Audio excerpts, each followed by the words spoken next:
नमस्कार दोस्तों, स्वागत है आपका अल्ट्रा स्टडी एजुकेशन प्लेटफॉर्म पे।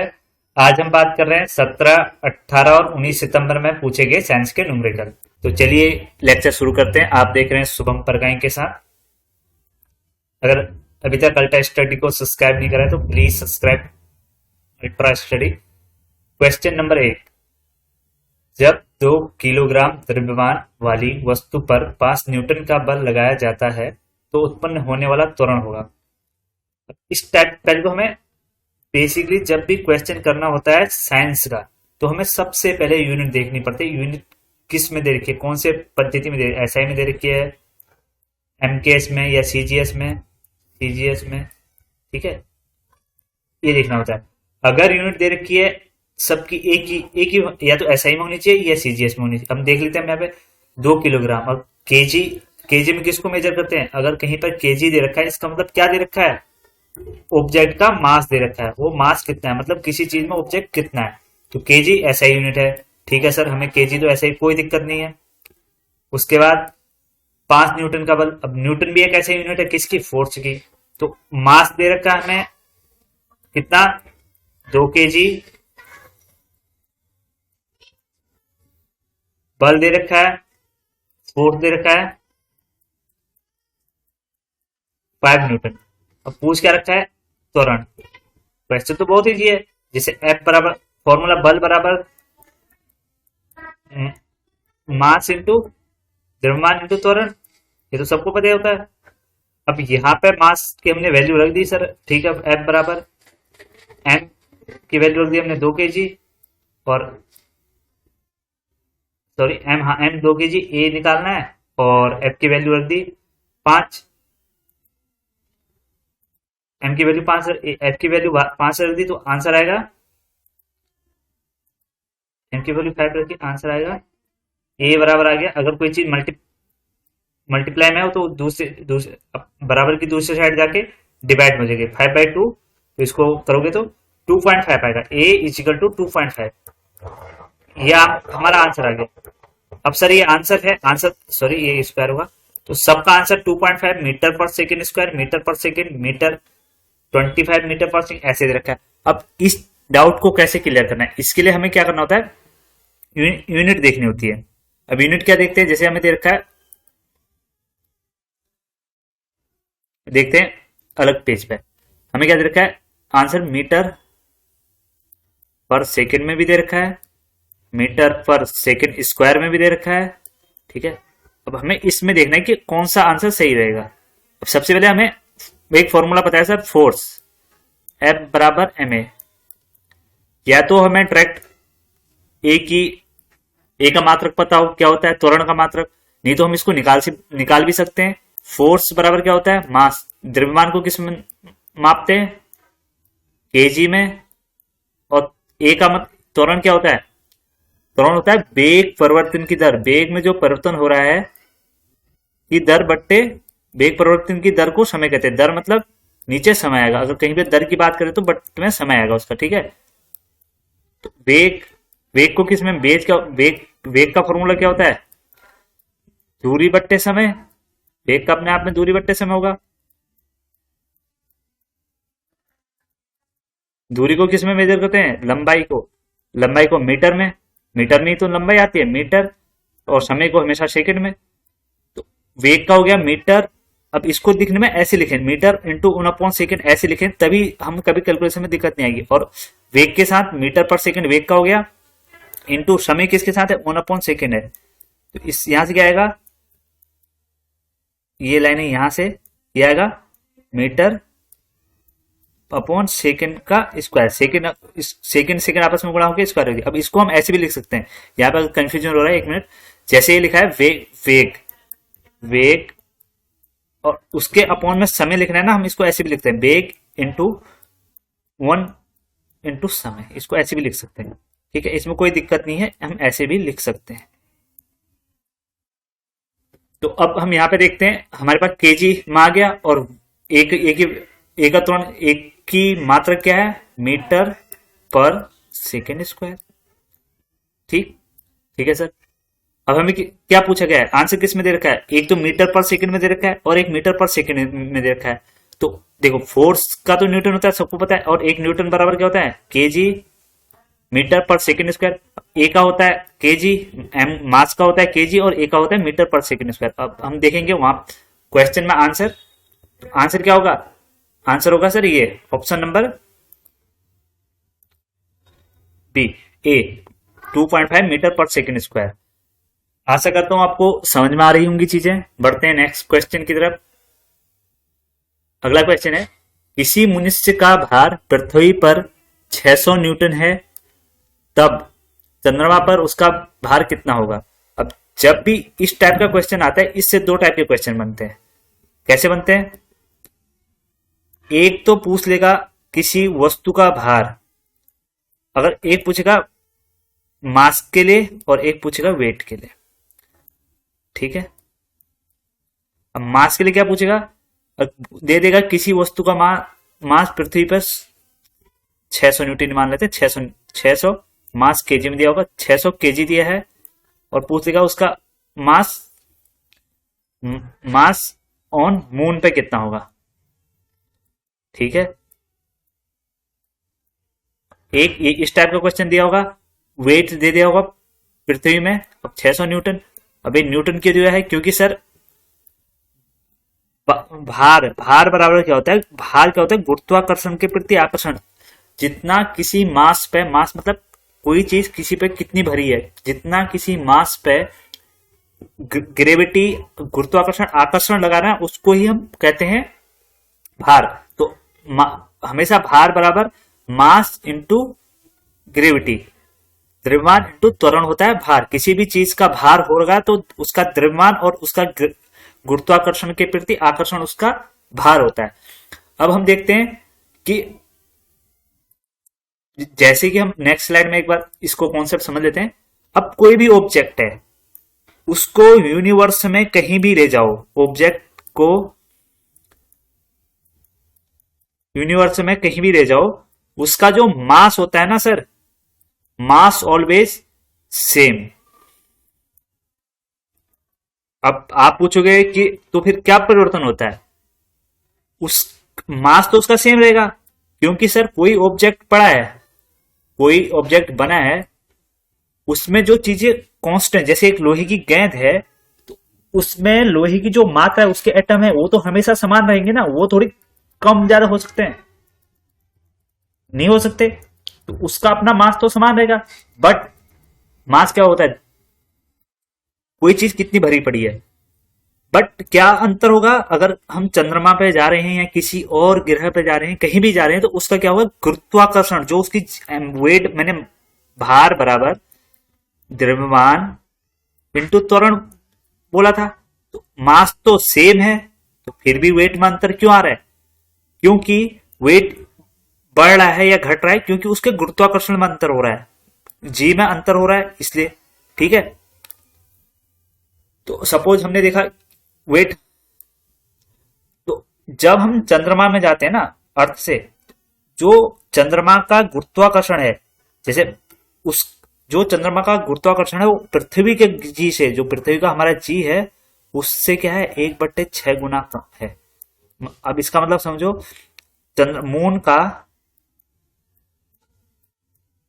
मून का जो जी है ना, जी गुरुत्वाकर्षण, वो 1/6 अर्थ के है।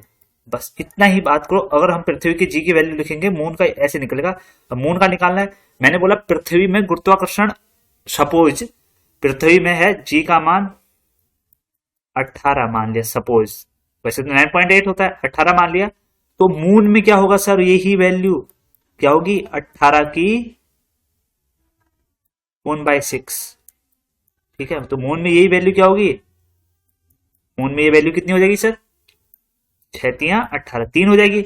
अब तो ऑब्वियसली अगर ये सपोज मास, कहीं पे मास है, अर्थ पे मास है 10 kg, तो अर्थ में ग्रेविटी अप्रोक्स 10 मान लेते हैं, इंटू 10, तो भार कितना हो जाएगा, वेट हो जाएगा, ग्रेविटी 10 होगी, सॉरी ग्रेविटी 10 होगी, तो वेट क्या हो जाएगा, मास इंटू ग्रेविटी, द्रव्यमान इंटू त्वरण, 10 द्रव्यमान हो गया और गुरुत्वाकर्षण 10 हो गया, तो भार पृथ्वी में कितना भार हो जाएगा उसका, 100 kg, ठीक है। बट यही अगर चंद्रमा में होगा तो मैंने क्या बोला, चंद्रमा में उसका तो चंद्रमा में उसका 6 गुना होगा, तो यहाँ पे 10 अगर मास है और हमने ग्रेविटी 10 मानी तो 10 गुणा 1/6, ये भी तो एक साथ में आएगा क्योंकि इतना गुना कम होता है। तो उसमें क्या होगा, 100/6 उसका भार हो जाएगा कहाँ, चंद्रमा में, ठीक है। ठीक है, 16.66 ये आ जाएगा उसका भार वहां पे, ठीक। तो अब चलते हैं अपने क्वेश्चन की तरफ। क्वेश्चन क्या है, हम इसको सॉल्व कैसे करेंगे। हाँ, यहां पे क्या दे रखा है भाई, किसी मनुष्य का भार पृथ्वी पर 600 न्यूटन है, चंद्रमा पर उसका भार कितना होगा। भार दे दिया उन्हें 600 न्यूटन, ठीक है। जब ये क्वेश्चन पूछा जाता है ना, इसके लिए कुछ नहीं करना। अगर भार वाली बात करता है ना एग्जामिनर, तो हमें कुछ नहीं करना है। क्या करना है, जो भार दे रखा है, जो पृथ्वी पर भार दे रखा है उसका 600 न्यूटन, उसको, और वहां पे भी भार पूछा है तो उसको क्या करोगे, 600 गुणा 1/6, सिंपल। तो क्या आ जाएगा, यहां से 6 से 6 कट गया, आया क्या, 100 न्यूटन।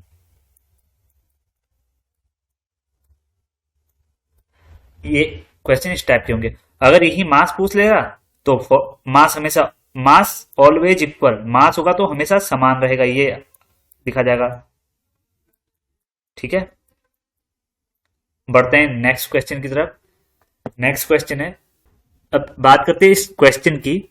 यदि 10 वाट वाले 10 बल्ब प्रतिदिन 1 घंटे जलते हैं तो प्रतिदिन विद्युत ऊर्जा के उपयोग का मान बताइए। अब पी की वैल्यू क्या दे रखी है, 100 वाट, 100 वाट। अब जब भी इस टाइप के क्वेश्चन आते हैं ना, हम इस जो वाट की वैल्यू दे रखी होती है ना, इसको सिंपल याद रखिए आप, इसको किलोवाट में बदल देते हैं। कैसे बदलते हैं, पी बराबर, इसको कुछ नहीं करना है, करना कुछ है ही नहीं, इसको सिर्फ 1000 से भाग दे देना है। अब 1000 से भाग दे के क्या गए, 2 जीरो से 2 जीरो कट गई, और 1/10, तो नीचे 10 है, तो इसको भाग कैसे दिया जाएगा, कितनी जीरो है, 1 जीरो है, तो एक ऊपर वाली संख्या में एक, पीछे से एक संख्या काउंट करके पॉइंट लगा दो, तो क्या आएगा, 0 1 ये संख्या है, और एक छोड़ के पॉइंट लगा दो, एक होगी 1, तो 0.1 आ गया पी की वैल्यू। अब इस क्वेश्चन के लिए हमें एक चीज बहुत ध्यान देने वाली बात है, क्या है, एक फॉर्मूला है P बराबर W/T। ये तो फॉर्मूला पता ही होगा सब, पता नहीं है भी तो इसको याद कर लीजिए, बहुत जरूरी फॉर्मूला है।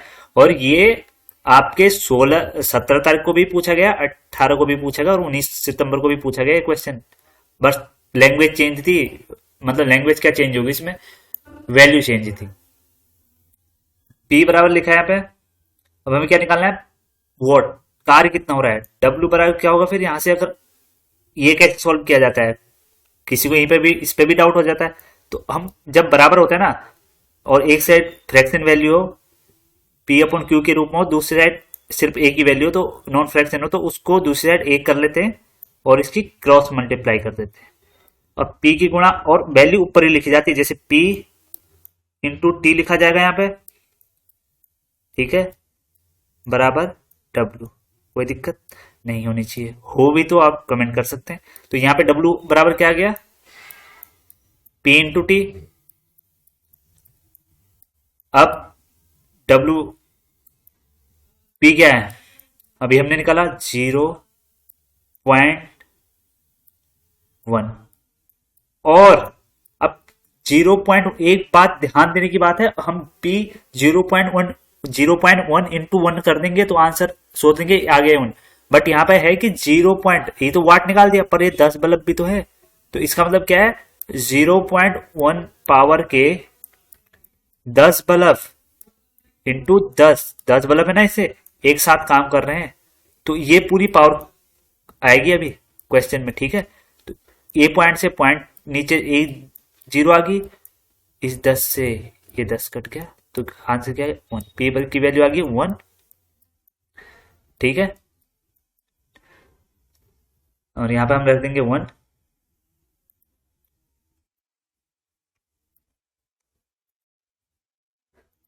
पी आ गया 1। 1 घंटा 1 आवर। ठीक है, तो डब्ल्यू बराबर क्या आएगा 1 यूनिट।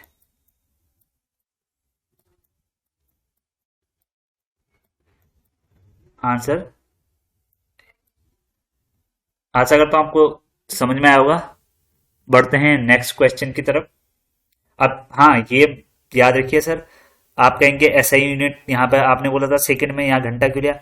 क्योंकि यहाँ पे जो हम देखते ना, यूनिट का मतलब ही क्या होता है भाई, 1 किलोवाट आवर, यही होता है, इसका मतलब ही किलोवाट पर आवर होता है। तो हमें इन चीजों को कन्वर्ट करना होता है किलोवाट में। जैसे वाट है तो इसको हमने किलोवाट में चेंज करा, और आवर तो आवर में देखा। अगर यहाँ पे सेकंड दिया होता, अगर यहाँ पे सेकंड दिया होता सर, आप पहले उसको आवर में चेंज करते, तब जाके सॉल्व करते। मिनट दिया होता तब उसको आवर में चेंज करते। अगर आपको ये भी नहीं ये भी अगर इसमें भी कोई दिक्कत आती है तो आप कमेंट करें, नेक्स्ट वीडियो में इसको भी एक्सप्लेन कर दूंगा। तो बढ़ते हैं नेक्स्ट क्वेश्चन की तरफ। क्वेश्चन है, यदि 3 ओम और 6 ओम के प्रतिरोध समांतर क्रम में जोड़े जाएं तो संपूर्ण प्रतिरोध क्या होगा? दो चीजें हैं यहाँ पे, एक है श्रेणी क्रम, एक है समांतर क्रम। समांतर क्रम को इंग्लिश में कहते हैं सर पैरेलल, समांतर। ठीक है, समांतर का मतलब क्या होता है, दोनों एक साथ चल रही हो, जैसे ये। और पैरेलल, पैरेलल किसे कहते हैं, नहीं श्रेणी मतलब सीरीज में। जैसे समांतर कहेंगे तो अभी समांतर में क्या चल रहा है, समांतर में यूक्रेन और रशिया की वॉर चल रही है। एक यूक्रेन और रशिया की वॉर चल रही है, उसके समांतर में यूएन में मीटिंगें हो रही हैं। ये दोनों समांतर में चल रही हैं, और मीटिंगें पता नहीं क्यों हो रही हैं, चलो जो भी है। तो इसमें अगर समांतर क्रम में प्रतिरोध को ऐड करना है तो इसका फॉर्मूला क्या होता है?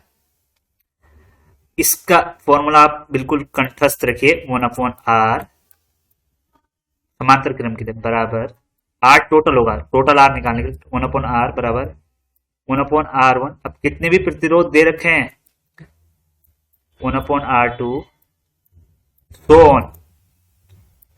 ठीक है, अगर 1/R3 plus 1/R3 plus 1/R4 जितने भी दे रखे हैं ऐसे ऐड होते जाएंगे। और श्रेणी क्रम में क्या होगा, आर टोटल बराबर क्या होगा, R1 प्लस R2। और श्रेणी क्रम में क्या होता है, श्रेणी क्रम में ऑलवेज करंट इक्वल होती है, करंट समान होती है, और समांतर क्रम में वोल्टेज समान होती है। अब इसको सॉल्व कैसे करा जाए, इसको सॉल्व करने के लिए हम क्वेश्चन के माध्यम से ही देखते हैं। जैसे हमने यहाँ पे समांतर क्रम की बात करी है तो हम इस फॉर्मूले का प्रयोग करेंगे, और यूनिट तो ओम में दी होगी अगर प्रतिरोध की बात करिए तो। ठीक है, 1/R टोटल, हमें आर टोटल ही निकालना है ना, यहाँ पे संपूर्ण प्रतिरोध क्या होगा, RT निकाला। R1 की वैल्यू क्या है, 1/3, एक 3 ओम का दे रखा है प्रतिरोध, प्लस एक दे रखा है 1/6 ओम का।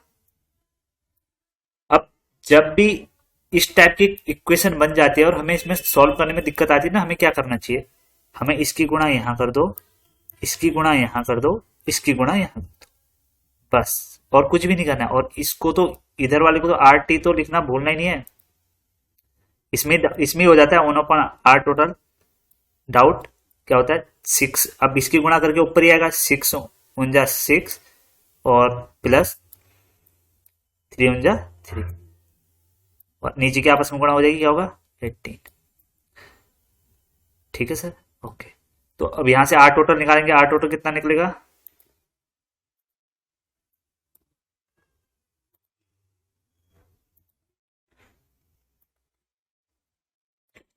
यहां से आर टोटल निकलेगा 1/R टोटल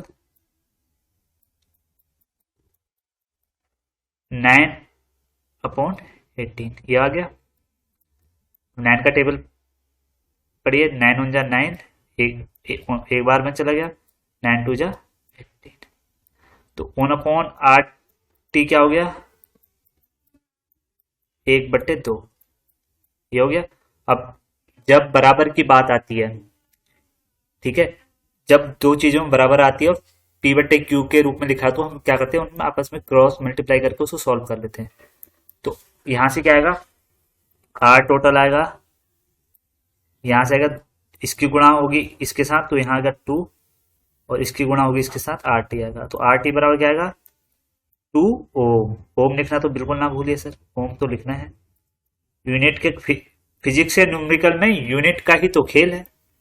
दो, बढ़ते हैं नेक्स्ट क्वेश्चन की तरफ। हाँ, अगर ये पूछा जाए, सीरीज में पूछा जाए तो बहुत इजी होता है। RT बराबर कितना होता है, तो आप कर लेंगे 3 + 6 9, ठीक है। बढ़ते हैं नेक्स्ट क्वेश्चन की तरफ। आशा करता हूं आपको चीजें समझ में आ रही होंगी, और कोई भी डाउट हो प्लीज कमेंट करिए। अगला क्वेश्चन है, वायु में ध्वनि की चाल 332 मीटर पर सेकंड है, यदि दाब बढ़ाकर दोगुना कर दिया जाए तो ध्वनि की चाल क्या होगी। अब ये तो एक फिजिक्स का कॉन्सेप्ट है। अगर pressure pressure can not be effect of sound, मतलब दाब कभी भी साउंड की स्पीड को कोई प्रभाव नहीं डालता, ठीक है। अगर किसी चीज, अगर हम दाब बढ़ा रहे हैं, ठीक है, तो साउंड की स्पीड में कोई प्रभाव नहीं पड़ेगा। तो प्रेशर नहीं प्रभाव करता साउंड की स्पीड में, तो इसमें आंसर होगा 223। हाँ, अगर हम 2-3 फैक्ट बात कर लेते हैं। टेम्परेचर, एक सॉरी सॉरी टेम्परेचर की बात करें, अगर टेम्परेचर बढ़ेगा तो साउंड की स्पीड बढ़ेगी। ऐसा क्यों होता है,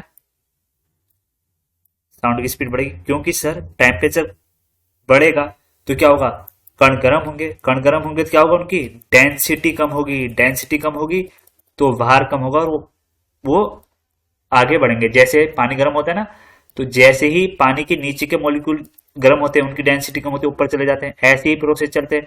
तो यही चीज होता है, टेम्परेचर बढ़ने पर साउंड की स्पीड बढ़ती है। और बात करते हैं, अगर डेंसिटी बढ़ेगी, दो चीजें, अगर डेंसिटी बढ़ेगी तो टेम्परेचर, साउंड की स्पीड पर क्या इफेक्ट पड़ेगा, तो साउंड की स्पीड घटेगी। अब क्यों, क्योंकि जैसी ज्यादा डेंस चीजें हो जाएंगी, ये रूल अगर मेटल की बात करेंगे वहां पे है, ठीक है, मेटल पे ज्यादा ही डेंस हो जाएंगे तो क्या होगा, वो ज्यादा कंपन करेंगे, डेंसिटी हो जाएंगे तो कंपन नहीं कर पाएंगे, और ज्यादा उन पर एनर्जी मिलेगी तो हीट के रूप में चले जाएगी वो, ठीक है। और उनके बीच में क्या होता है फिर, हाई इंटरमोलिकुलर फोर्स, अंतर आणविक बल भी लग जाते हैं, जिसके कारण वो ज्यादा मूव भी नहीं कर पाते डेंसिटी बढ़ने पे। बढ़ते हैं नेक्स्ट क्वेश्चन की तरफ। ये तो एक थ्योरेटिकल क्वेश्चन था, फिर भी याद रखिए, अगर प्रेशर की बात करें तो हमेशा सेम रहेगी, और बाकी कोई टेम्परेचर है तो उसके साथ स्पीड भी बढ़ेगी। जैसे टेम्परेचर की बात करें, अगर इस टेम्परेचर बढ़ेगा तो स्पीड बढ़ेगी, और डेंसिटी बढ़ेगी तो स्पीड घटेगी, ये आप याद रखिए 2 पॉइंट, ठीक है। बढ़ते हैं नेक्स्ट क्वेश्चन की तरफ। किसी वस्तु की गति दोगुनी कर दी जाए तो उसकी गति ऊर्जा में क्या परिवर्तन होगा। ये क्वेश्चन अपने आप में ठीक है, थोड़ा बहुत इसमें क्या होता है, डाउट ज्यादा होते हैं। क्वेश्चन तो इजी रहते हैं पर डाउट ज्यादा रहते हैं, क्योंकि इसमें कोई वैल्यू नहीं दी होती। तो किसी वस्तु की गतिज ऊर्जा दोगुनी कर, अब हम गतिज ऊर्जा का फॉर्मूला तो पता होना चाहिए। इसमें तो गतिज ऊर्जा काइनेटिक एनर्जी का फॉर्मूला होता है, गतिज ऊर्जा का फॉर्मूला होता है 1/2 mv², ये होता है। तो वो क्या बोल रहा है, किसी वस्तु की गति दोगुनी कर दी जाए, मतलब उसके वेग, पहले v1 था, ठीक है, पहले क्या था, v1 था, v1 था, अब उसको क्या कर दिया हमने, बढ़ा के v1 बराबर सपोज x था, ऐसे मान लें, तो हमने उसको क्या कर दिया, जो बढ़ा दिया, मतलब अब वो v2 हो गया, वैल्यू बदली, उसको दुगना कर दिया, पहले x था उसको दुगना कर दिया, x का क्या कर दिया, 2 गुना 2 x, 2x हो गया, ठीक है, थोड़ा x गड़बड़ बन गया पर ये x ही है, ठीक है, 2x हो गया। अब बस हम यही देखते हैं, हमने यहाँ पे देखा पहले पहले क्या है, ये पहले की बात है और ये बाद की बात है, ठीक है। जब काइनेटिक एनर्जी, काइनेटिक एनर्जी 2, इसकी बात है, ठीक है। यहाँ हम वेग बढ़ाएंगे, तो ये 1 है। अब हमने यहाँ क्या करा, 1/2, ये तो ऐसे ही का आएगा mv², पर यहाँ पे वेग बढ़ जाएगा, क्या हो जाएगा, 1/2 m, v का वेग बढ़ रहा है 2 × v², 2 × v। अब v के बदले ना सर, ये v है, इस का ये रहा v, इस v² है, तो पूरे v का मतलब v की जो वैल्यू है 2x, इस पूरे का स्क्वायर कर देंगे। कर दिया स्क्वायर, कर दिया। यहाँ पे काइनेटिक एनर्जी 2 क्या आएगी, 1/2 m, 2 का स्क्वायर 4 और v²। 2 से 2 कट गया, और क्या होगा, काइनेटिक एनर्जी 2 बराबर क्या होगी, 1/2। देखो, अब यहाँ पे हमने 2 से 2 काट दिया, तो हम वापस ये चीज अचीव नहीं कर पाएंगे क्या, हमें ये भी तो चाहिए, क्योंकि हमको पहले के रिस्पेक्ट में बात करनी है।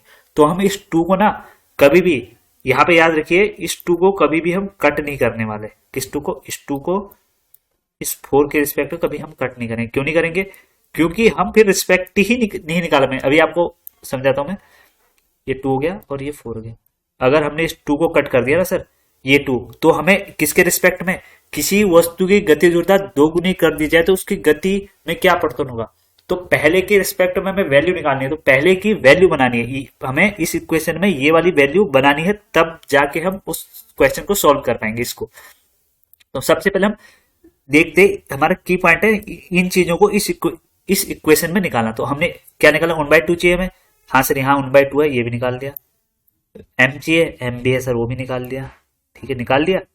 और v² चाहिए, v² भी निकाल दिया, ये सब निकाल लिया। अब यहाँ पे बचा क्या इसके पास, इसके बाद बचा 4, सॉरी क्या हो गए, 2 का इसको 4 ही होगा ना, 4 बचा यहाँ पे, ठीक है, उसको मिटा देते हैं, डाउट रहता है बाद में। ये क्या है, 4 ही होगा, क्योंकि हमने 2 का स्क्वायर कर दिया था, ठीक है सर। तो अब देखते हैं अब क्या होगा, जो 1/2 है, ये वाली वैल्यू आप देखिए, ये वाली जो वैल्यू देख रहे हैं आप, ये कहीं ना कहीं आपको इससे मिलती हुई दिखाई देगी। किससे, काइनेटिक एनर्जी फर्स्ट से, इससे मिलती हुई दिखाई दे रही है। तो हम इसकी जगह ये भी रख सकते हैं ना, काइनेटिक एनर्जी 2 बराबर काइनेटिक एनर्जी 1/4। ये निकला हमारे पास परिणाम, इसका रिजल्ट। तो अब हम क्या कहेंगे इसे, यही तो कहेंगे, पहले की कितनी गुना होगी अब, काइनेटिक जो एनर्जी जो है, काइनेटिक एनर्जी जो बाद में काइनेटिक एनर्जी निकली, वो पहले के 4 गुना होगी ना। वो कितनी हो जाती है, होती है 4 गुना। तो इनमें से कोई नहीं होगा आंसर। नेक्स्ट क्वेश्चन देखते हैं। नेक्स्ट क्वेश्चन है, पृथ्वी की सतह पर किसी वस्तु का भार 29.4 न्यूटन है, तो उसका द्रव्यमान कितना होगा। तो अब हमने भी बताया था, भार की बात करते तो हमें एक ही फॉर्मूला आता है, भार बराबर वेट बराबर मास इंटू द्रव्यमान इंटू गुरुत्वाकर्षण। भार बराबर द्रव्यमान इंटू गुरुत्वाकर्षण।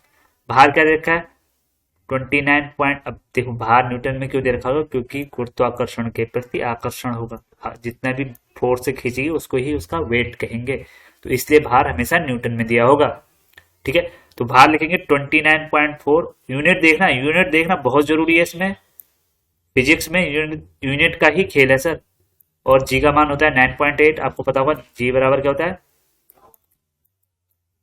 9.8 मीटर पर सेकेंड, ठीक है, ये हो गया। एम मास हमें बाहर निकाला है इंटू 9.8,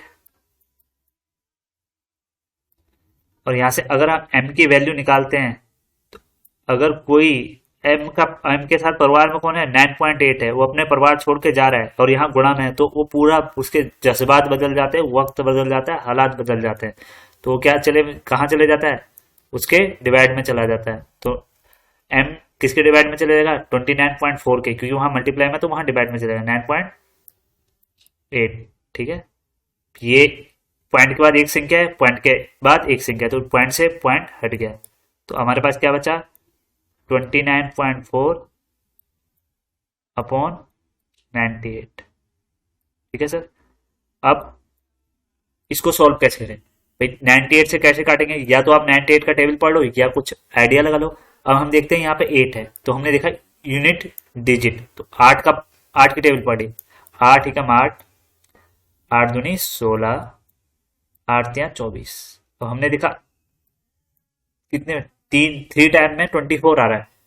ठीक है, और यहाँ भी 4 यूनिट डिजिट है और यहाँ भी इकाई अंक 4 है। ठीक है, यूनिट डिजिट मतलब इकाई अंक दोनों के 4 है। तो हमने देख लिया, रैंडम करके देख लिया भाई 8 थ्री क्या उतना होता है, 98 थ्री कितना होगा, ऐसे मल्टीप्लाई करोगे 294 ही आएगा। ठीक है, तो ऐसे क्वेश्चन को इजी बनाया जाता है। ये मैथ का एक कॉन्सेप्ट होगा, आपने पढ़ा होगा। तो आंसर क्या आएगा 3 kg। ठीक है, मास हमेशा केजी में होता है। बढ़ते हैं नेक्स्ट क्वेश्चन की तरफ। अगला क्वेश्चन है, किसी गेंद को यदि ऊपर की ओर 25 मीटर पर सेकंड के प्रारंभिक वेग से फेंका जाए तो इसे अपने उच्चतम बिंदु तक पहुंचने में कितना समय लगेगा। ठीक है, अब किसी भी चीज को ऊपर फेंका जाए, नीचे फेंका जाए, ये वाले कॉन्सेप्ट आते हैं ना, ये वाला क्वेश्चन पूछा जाता है, बहुत ज्यादा पेपरों में पूछा जाता है। आपको देखने को मिलेगा, अगर ऐसा क्वेश्चन, ऐसा पेपर हो जिसमें साइंस के न्यूमेरिकल पूछे जाते हैं, उनको टफ पेपर बनाया तो इस क्वेश्चन को पूछेंगे। तो इसके लिए आप एक कॉन्सेप्ट याद रखिए, ये कॉन्सेप्ट आपको मैं इतला करना चाहता हूं, ये कॉन्सेप्ट आपको सिर्फ क्या के लिए याद रखना है, क्वेश्चन सॉल्व करने के लिए। ठीक है, थ्योरी के लिए कॉन्सेप्ट मत बनाना सर इसको प्लीज। ठीक है, तो हम क्या करते हैं, हमारे पास जब भी इस टाइप के ऊपर नीचे फेंका जाता है, प्रारंभिक वेग, अंतिम वेग की बात करते हैं, तो हमें क्या याद आती है, गति की इक्वेशन। वो कौन कौन सी 3 कौन कौन सी, v बराबर u प्लस at, पहली तो ये होती है, दूसरी क्या होती है s बराबर ut plus half eighty square, ये होती है। तीसरी क्या होती है सर, वी स्क्वायर बराबर यू स्क्वायर प्लस 2as, क्या होती है 2as। बस गति की समीकरण याद रखिए, आपको बाकी कुछ याद नहीं रखना कि गुरुत्वाकर्षण की समीकरण याद रखिए, ग्रेविटी की भी याद करनी है, नहीं करनी है, बस गति की समीकरण याद रखो। वहां से हम किसकी बल की, उसकी क्या कहते हैं, सॉरी, गुरुत्वाकर्षण की समीकरण अपने आप बना देंगे। कैसे बना देंगे तो देखते हैं। देखो यहाँ पे हमें सिर्फ क्या करना होता है, जहां पे भी ए दे रखा होता है ना, ए, अगर इसको गुरुत्वाकर्षण की समीकरण बनाना है तो ए दे रखा है ना, वहां पे हम सिर्फ क्या लगा, वहां पे लिख देंगे जी। बस एक ही चीज करनी है, बस अभी आप सिर्फ इस कॉन्सेप्ट को याद रखिए, अभी तक जो सीखा है सब भूल जाइए।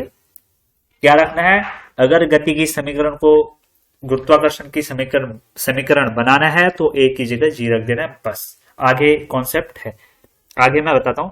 अब यहाँ पे सबसे मेन पॉइंट ये होता है प्लस माइनस का, कि प्लस माइनस कहां और कैसे यूज की जाए। तो ऊपर को जाने में प्लस करें, नीचे को आने में माइनस करें, बस यही सबसे बड़ा इसमें दुख की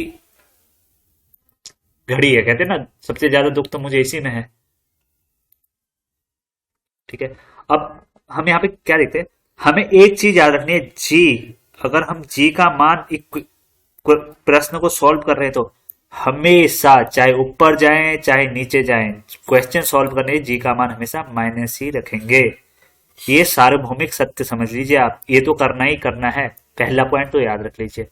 अब इसमें क्या होता है, एक चीज बहुत जोर जोर से एग्जामिनर चिल्लाता है, सर चीजें ऊपर फेंकी हैं या चीजें नीचे फेंकी हैं। एक बेस पॉइंट से या तो ऊपर फेंकता है या वो नीचे फेंकता है, ठीक है।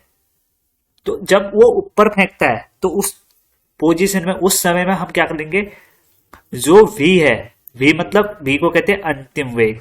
क्या कहते हैं? अंतिम वेग। अंतिम वेग, वी को कहते हैं अंतिम वेग। जो अंतिम वेग है ना, अंतिम वेग, उसको हम हमेशा पॉजिटिव लेंगे। जब चीजें ऊपर को जा रही हैं, अंतिम वेग हमेशा प्लस में आएगा, और यू प्रारंभिक वेग भी हमेशा प्लस में आएगा, ठीक है। तो अगर चीजें ऊपर को फेंकी जा रही हैं तो ऊपर को होता है, ऊपर को जाना, अपलिफ्ट होना, पॉजिटिव साइन होता है। तो ऊपर को कोई भी चीज फेंकी जा रही है तो हमेशा यू और भी, प्रारंभिक वेग और अंतिम वेग हमेशा पॉजिटिव रहेंगे। अगर चीजें नीचे को फेंकी जा रही किसी भी पॉइंट से तो यू और भी, प्रारंभिक वेग और अंतिम वेग निगेटिव रहेंगे, ठीक है। और जी तो हमेशा ही निगेटिव रहेगा सर, बस यही याद करना है। बस मोशन से बन गई गति से बन गई गुरुत्वाकर्षण की समीकरण, ठीक है। अब हम अपने क्वेश्चन को देखते हैं। ओह जादू, ठीक है, क्वेश्चन देखते हैं। क्वेश्चन है, अब हमें, मैं, अगर आप ग्रुप डी की तैयारी कर रहे हैं ना, आपने तैयारी कर रखी है, तो आप समय की टेंशन मत लीजिए, आप आराम से क्वेश्चन को अटेम्प्ट कर पाएंगे। जब आप थोड़ा बहुत अपना डाउट क्लियर कर लीजिए, बस। पता है क्या, जब इस टाइप के क्वेश्चन आते हैं तो सिंपल एक काम करिए, बस आपको मुश्किल से 30 सेकंड नहीं रखेंगे। क्या लिख लेना है सर? गति की समीकरण लिख लो तीनों। v बराबर यू प्लस ए टी। आपसे लाख लोग कहेंगे टाइम बर्बाद मत करा करो, बट ये टाइम बर्बाद नहीं, इससे आपके मतलब इजी इजी कैश कर पाओगे कि कौन चीज क्या निकालनी है। दूसरी समीकरण होती है एच बराबर you plus half A T, ठीक है। और v बराबर वी स्क्वायर बराबर यू स्क्वायर प्लस, अब आपको ये मैं समझा रहा हूं इसलिए इतना समय लग रहा है, नहीं तो जब आप सीख जाएंगे ना, इसमें इतना समय भी नहीं लगता इन क्वेश्चन को करने में जितना भी समय लग रहा है, क्योंकि हर चीज एक्सप्लेन करनी पड़ती है अब भी, ठीक है। तो हमें क्या है, किसी गेंद को यदि ऊपर की ओर 25 मीटर पर सेकंड के प्रारंभिक वेग से, तो प्रारंभिक वेग है तो सर यू, मैंने बोला यू क्या होगा, 25 मीटर पर सेकंड, ठीक है। ऊपर की ओर फेंका जाता है और अपने उच्चतम बिंदु तक पहुंचता है। मतलब कोई चीज हमने यहां से ये सरफेस से ऊपर को फेंकी रेफरेंस से, तो अगर ऊपर को जा रही है तो ऑलवेज दोनों चीजें क्या होंगी, प्रारंभिक वेग और अंतिम वेग प्लस में होगा, ठीक है। अगर ऊपर जा रहा है, अब कोई चीज ऊपर जा रही है तो उस एक पोजीशन पे जाके वो कुछ फ्रैक्शन ऑफ सेकंड के लिए रुकेगी, तब जाके नीचे आएगी। तो हम इस कंडीशन में ना, कोई चीज ऊपर फेंकी जाती है तो उसकी लास्ट वैल्यू जो फाइनल वेग होता है उसको हम भी ऑलवेज 0 मानते हैं, आप याद रख लीजिए। और दूसरी अवस्था, अगर यही कह दे कोई वस्तु ब्राह्मा अवस्था से चल रही है तो उस समय ब्राह्मा अवस्था से मतलब प्रारंभिक वेग उसका 0 था, फाइनल वेग जो भी होगा वो बताएगा, ठीक है। अगर कोई वस्तु ऊपर फेंकी जा रही है तो वहां पे v हमेशा 0 आएगा। ये तो हो गया। उच्चतम बिंदु तक पहुंचती है, लगेगा t। सर पूछा क्या गया है, t पूछा गया है, क्वेश्चन मार्क, ठीक। और ग्रेविटी की वैल्यू दे रखी है g बराबर, हम क्या रखेंगे, ऊपर चीज g हमेशा माइनस में होगा, g माइनस में हो जाएगा, कोई डाउट है की बात है नहीं यहाँ पे। अब हम देख लेते हैं, हमारे पास है u है, v है, t है, g है, t निकालना है, मतलब u है, v है, g है, t निकालना है। अब इक्वेशन देख लो भाई, v है, u है, a है, मतलब a मतलब g भी है, t भी है, बस कर दो इक्वेशन पहली में। v क्या है, v बराबर u प्लस ए टी है। v की वैल्यू क्या है, v की वैल्यू 0 है, u की वैल्यू क्या है, u है 25, ठीक है। और a की जगह क्या रखेंगे, g, g वो भी क्या माइनस का g, ये रखेंगे इंटू टी, ये है। अब 25 माइनस 10, जी की वैल्यू 10 इंटू टी। अब यहां से मैंने भी बताया आपको, यहाँ पे 0 है। अगर कोई, ये पूरी एक फैमिली है, ये पूरी एक फैमिली है, अगर कोई अपनी फैमिली को छोड़ के जा रहा है ना, तो हमें किसकी टी की वैल्यू निकालनी है। तो पहले हमें इसको 25 से अलग करना है। तो ये अगर फैमिली छोड़ के जा रहा है ना, तो यहाँ इसके जज्बात बदल जाएंगे, माइनस में तो प्लस का हो जाएगा। तो यहाँ जाके क्या होगा, 10 इन टी साथ में ही रहेगा उसके, टी अपॉन 25। ठीक है, और यहाँ से अगर टी की वैल्यू निकालेंगे तो फिर वो अपनी फैमिली छोड़ के जा रहा है 10 के साथ, तो मल्टीप्लाई में है तो नीचे डिवाइड में चला जाएगा 10। बस इसको 10 से डिवाइड कर दोगे, आ जाएगा आपका 2.5 सेकेंड। आशा करता हूँ आपको डाउट क्लियर हो रहे होंगे, और कोई भी दिक्कत हो प्लस माइनस में आप जरूर बताइएगा। ये इसमें अगर पॉजिटिव नेगेटिव में कोई डाउट हो तो प्लीज कमेंट करके बताइएगा। बढ़ते हैं नेक्स्ट क्वेश्चन की तरफ। क्वेश्चन है, एक वस्तु अपनी स्थितिज अवस्था में चलना प्रारंभ करती है, 2 सेकंड में 5 मीटर पर सेकंड की गति प्राप्त कर लेती है, उसका त्वरण ज्ञात कीजिए। क्या कह रहा है, कोई त्वरण ज्ञात करना है। तो त्वरण कब, मैं तो हमें पहले तो हमें फॉर्मूला पता होना चाहिए। त्वरण क्या होता है, त्वरण क्या होता है, वेग परिवर्तन की दर को ही समय कहते हैं। कैसे, क्या कहते हैं सर, वेग परिवर्तन की दर। बस त्वरण को बस लिख लीजिए आप, त्वरण अब भी याद हो जाएगा। त्वरण बराबर वेग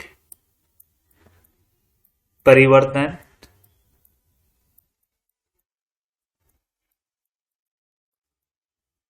तन बट्टे दर। दर अगर आया तो उसका मतलब है नीचे समय आ रहा है, ये याद रखिए। अगर दर आ रहा है तो नीचे समय आ रहा है। अब इसको एज ए न्यूमेरिकल फॉर्म में कैसे शो करते हैं, ए, त्वरण को ए से करते हैं। ठीक है, वेग परिवर्तन तो हमें क्या करना है, ऊपर से तो कम होगा ना, मतलब प्लस वैल्यू से, मतलब बड़ी वैल्यू से छोटी वैल्यू घटाई जाएगी, तो बड़ी क्या होगा, फाइनल अंतिम वेग बड़ा होगा। तो अंतिम वेग v होता है, v माइनस यू बटे 2 यही होता है। ठीक है, तो अब हमें क्या, बटे सॉरी 2 नहीं, टी होगा यहाँ पे। ये होगा त्वरण का फॉर्मूला अगर हमें क्वेश्चन निकालना है। ठीक है, अब ये गति की पहली समीकरण भी बन जाती है इससे। कैसे, इसी से बनी, v बराबर u प्लस ए टी, ये यहीं से आया है फॉर्मूला और ये समीकरण। ठीक है, अब यहां से ए निकालना है तो हमें क्या लिखना है यहाँ पे, v अपनी स्थिति अवस्था से चलती है और 5 सेकंड गति प्राप्त करती है। तो पहली स्थिति अवस्था से मतलब u इनिशियल वैल्यू स्थित है तो रुकी है, तो इनिशियल वैल्यू 0 होगी, तो फिर उसके बाद चल रही है तो u 0 हो जाएगा। ये u की वैल्यू 0 होगी तो v बराबर 5 आ गया, और माइनस 0 हो तो कोई बात, 0 ही होता है वो। ठीक है, अपॉन मतलब v माइनस 0, 5 माइनस 0 करेंगे तो 0 ही आएगा। 5 और t की वैल्यू है 2, तो a की वैल्यू क्या आएगी, 2.5 मीटर पर सेकेंड स्क्वायर।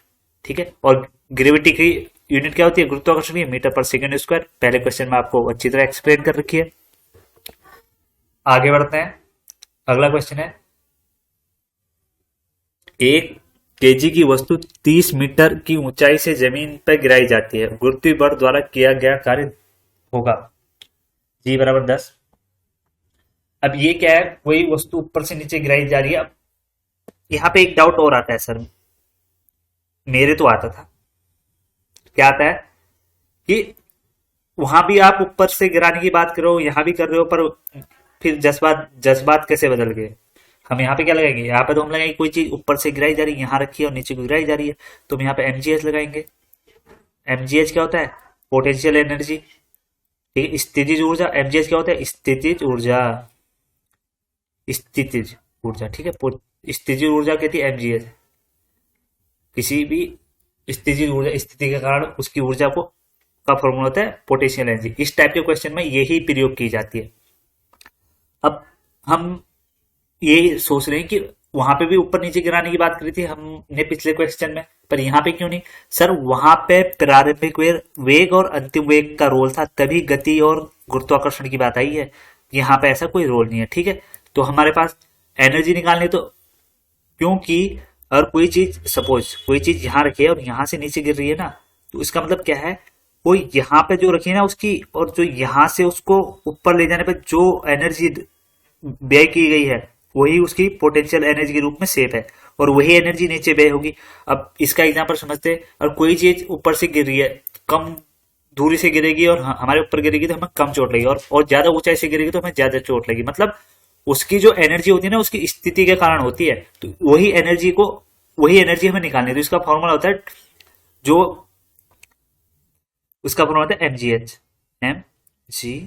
अब यहाँ पे मास क्या दे रखा है, 1 kg दे रखा है।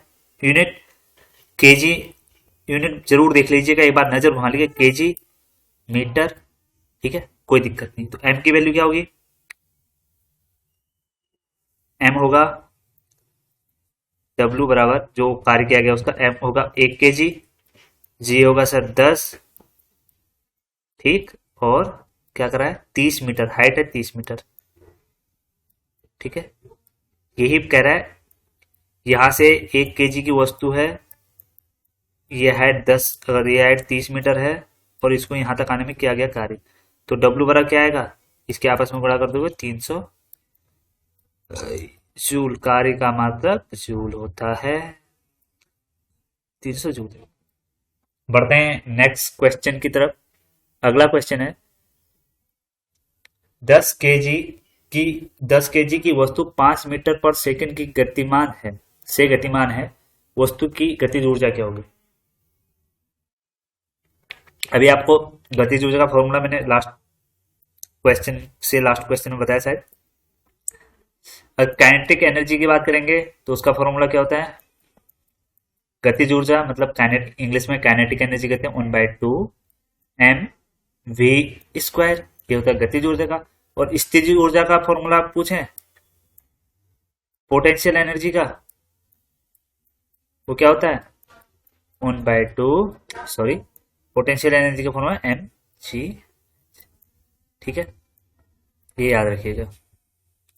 स्थिति कारण ऊर्जा, गति के कारण ऊर्जा।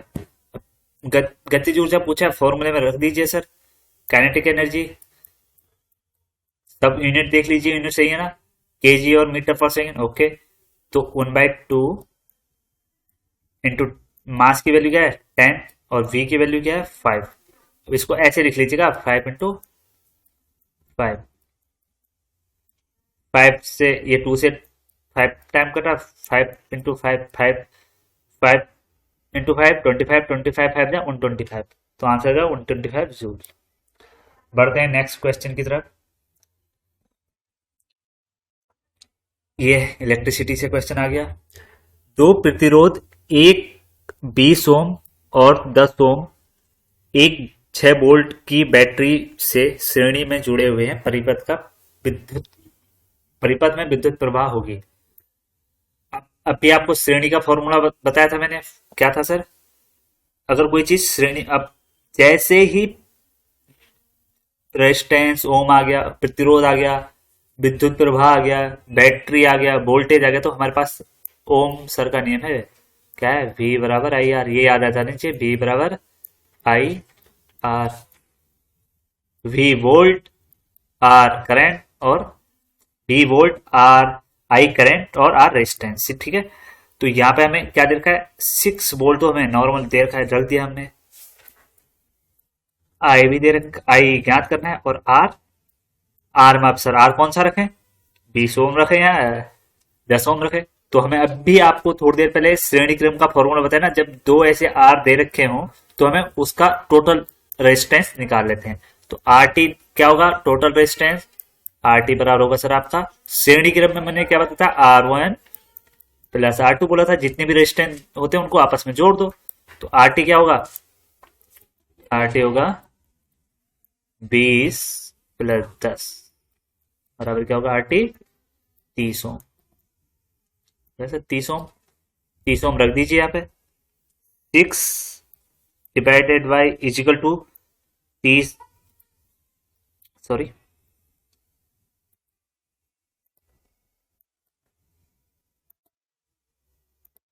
6 इजिकल टू आई की वैल्यू क्या है निकालनी है हमें, और आर क्या है, सॉरी आर बराबर है